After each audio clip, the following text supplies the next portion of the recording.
প্রথম আল্লাহ সৃষ্টি করেছেন কি? আল্লাহর কথার কোনো গো আমার তো আমি কিছু পাই না। এই যে একটা কথা বলছে, আওয়ালুমা খালাকুল্লাহে ইশক, প্রথম সৃষ্টি ইশক। আওয়ালুমা খালাকুল্লাহে মিন নূর, প্রথম সৃষ্টি নূর। আওয়ালুমা খালাকুল্লাহে আরশ, প্রথম সৃষ্টি আমার আরশ। আওয়ালুমা খালাকুল্লাহে রূহ, প্রথম আল্লাহ সৃষ্টি করেছেন কি? কলম। রুফিআতিল আকলাম ওয়া জাফফাতিস সুহুফ, কলম উঠিয়ে নেওয়া হয়েছে আর যা লেখা হয়েছিল সব শুকিয়ে গিয়েছে। কারণ প্রথম আল্লাহ সৃষ্টি করেছেন কি? কলম। কলমকে আল্লাহ বলেছেন লিখো। আল্লাহ কি লিখবো? উকতুব মাকাদির আল খালক, মহাবিশ্বের যারা আসবে সবার কি হবে না হবে সব লিখো। তো লিখে ফেলছে, এখন যা হবার তাই হবে।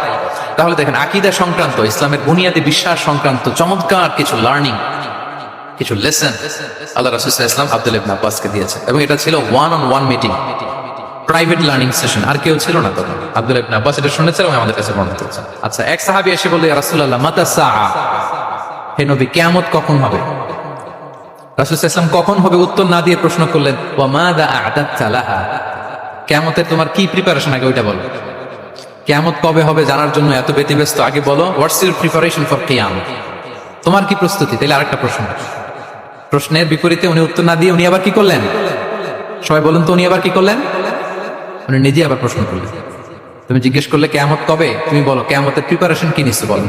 তো সে বলে যে লা শাই, ইয়া রাসূলুল্লাহ আমার কোনো প্রিপারেশন নাই, ইল্লা আন্নী উহিব্বুল্লাহ ওয়া রাসূলা, শুধু একটা জিনিসই আছে যে আমি আল্লাহ এবং আল্লাহর রাসূলকে ভালোবাসি।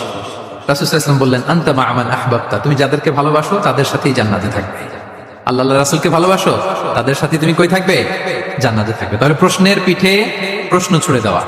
এরপর একই প্রশ্নের জবাবে ভিন্ন ভিন্ন জনকে ভিন্ন ভিন্ন উত্তর দিয়েছেন রাসূল সাল্লাল্লাহু আলাইহি ওয়াসাল্লাম। এটাকে এডুকেশনের ভাষায় বলে পার্সোনালাইজেশন। কি বলে?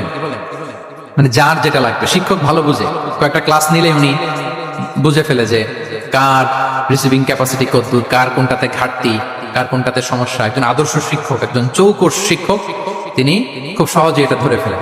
রাসূল সাল্লাল্লাহু আলাইহি ওয়াসাল্লাম হি ওয়াজ এ ভেরি গুড অবজারভার। তিনি বুঝে ফেলতেন যে কার কোনটায় ঘাটতি। ফলে একই প্রশ্নের উত্তর উনি এক একজনকে এক এক ভাবে দিতেন। কেন? Based on the need of the addressing, যার যেটা দরকার ওইটার উপর গুরুত্ব আরোপ করে, যার যেটাতে ঘাটতি আছে সেটাতে গুরুত্ব আরোপ করে তিনি এক একজনকে কি করতেন? এক এক রকম উত্তর। অনেক সাহাবারা এরকম প্রশ্ন করেছেন যে আইয়ুল আমালি আফদাল ইয়া রাসূলুল্লাহ, সবচেয়ে শ্রেষ্ঠ আমল কোনটা? তিনি এক একজনকে এক একটা বলেছেন। কখনো বলেছেন যে আল্লাহর উপর ঈমান আনা, আল ঈমানু বিল্লাহি ওয়াহদা। কাউকে বলেছেন যে আল জিহাদ ফি সাবিলিল্লাহ, কাউকে বলেছেন আস সালাতু ফি ওয়াক্তিহা, অন টাইমে